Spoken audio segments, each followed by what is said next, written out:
ஒரு அருமையான கேள்வி. இந்தியாவில் உச்சபட்ச அதிகாரம் அப்படின்னு பார்த்தா அது உச்சநீதிமன்றம் தான். உச்சநீதிமன்றத்துக்கு மேலே இருக்குது அப்படின்னு பார்த்தா அது பாராளுமன்றம். ஏன்னா அங்கே ஏற்றக்கூடிய சட்டங்களை வலியுறுத்த தான் வந்து உச்சநீதிமன்றம்.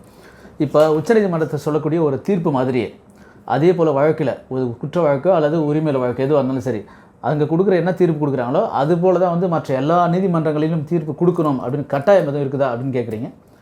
அந்த மாதிரி எதுவும் கிடையாது.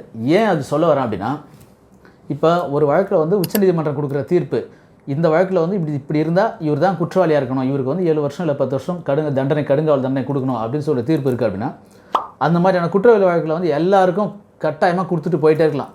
அதுக்கு நடுவில் இந்த முதன்மை விசாரணை நீதிமன்றம், அதுக்கு மேலே மாவட்ட நீதிமன்றம், உயர் நீதிமன்றம், இந்த விசாரணை எதுவுமே அவசியம் கிடையாது.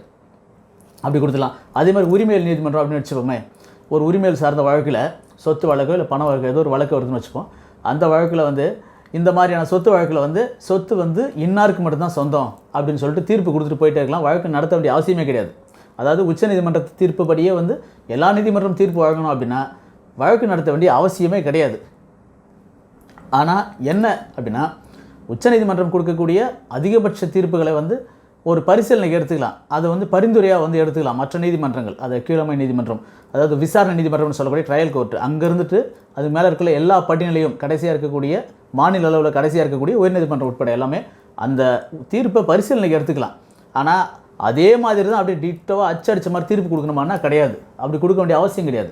ஏன்னா ஒரு வழக்கில் உச்சநீதிமன்றத்தில் வந்து கடைசியாக மேல்முறையீடு போயிட்டு இங்கே வந்து ஒருவருக்கு தீர்ப்பு கொடுத்துருப்பாங்க, ஒருவருக்கு சாதகமாக ஜட்ஜ்மெண்ட் இருக்கும். அதை வந்து கடைசியாக உச்சநீதிமன்றத்தில் போயிட்டு மேல்முறையீடில் வந்து எதிர்த்தரப்பில் யார் மேல்முறையீடு போனாங்களோ அவங்களுக்கு தீர்ப்பு கிடச்சிருக்கும். அதனாலே வந்து இது எல்லாமே வந்து இன்னாருக்கு தான் வரணுன்றது கிடையாது. இது ஒரு பரிசீலனைக்கு எடுத்துக்கலாம். உச்சநீதிமன்றத்தில் நடந்த அதே வழக்கு ஒரு விசாரணை நீதிமன்றத்துக்குள்ள நடக்கும்போது அந்த நீதிபதி மாற்றி தீர்ப்பு கொடுக்கலாம், தப்பே கிடையாது. அது வந்து அவர் மேலே ஒரு குற்றம்னு சொல்லி எடுத்துக்க முடியாது.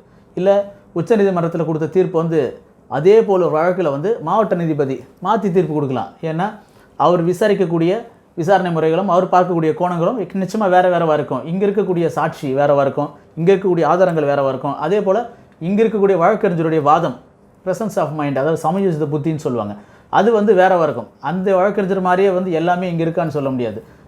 ஒரு வழக்கில் வந்து அந்த தன்மையை பொறுத்து தான் வந்து தீர்ப்பு வழங்கப்படுமே தவிர, சுப்ரீம் கோர்ட்டு அதாவது ஒரு தீர்ப்பு கொடுத்துட்டாங்க, இந்த மாதிரி கேஸில் வந்து இந்த தீர்ப்பு தான் கட்டாயமாக எல்லா நீதிமன்றங்களும் கொடுக்கணும் அப்படின்ற கட்டாயம் எதுவும் கிடையாது. அதை வந்து ஒரு பரிசீலனைக்கு எடுத்துக்கலாம். அந்த அடிப்படையில் வந்து இந்த தீர்ப்பை வந்து அலசி ஆராய்ஞ்சு ஒரு தீர்ப்பு கொடுக்கலாம், அவ்வளோதான். ஆனால் இதுவும் நிர்பந்தம் கிடையாது. அது உச்சநீதிமன்றம் வழங்கிய தீர்ப்புகளுக்கு நேர் எதிராக கூட அதே போன்ற வழக்கில் வெவ்வேறு கோணத்தில் பார்த்து வெவ்வேறு தீர்ப்புகள் வந்து மற்ற நீதிமன்றங்கள் வழங்கலாம். அதில் எந்தவித தவறும் கிடையாது. நன்றி நண்பர்களே. இந்த தகவல் நிச்சயமாக உங்களுக்கு பயனுள்ளதாக இருக்கும் அப்படின்னு நம்புகிறேன். மீண்டும் ஒரு நல்ல காணொளியில் நான் உங்களை சந்திக்கிறேன். நான் வழக்கறிஞர் வி. ஜெகதீசன். நம்ம சட்டம் இந்த சேனல் சப்ஸ்கிரைப் பண்ணுங்கள். இது யாரெல்லாம் பயன்படும் நினைக்கிறீங்களோ எல்லாருக்கும் ஷேர் பண்ணுங்கள். மீண்டும் ஒரு நல்ல காணொளியில் நான் உங்களை சந்திக்கிறேன்.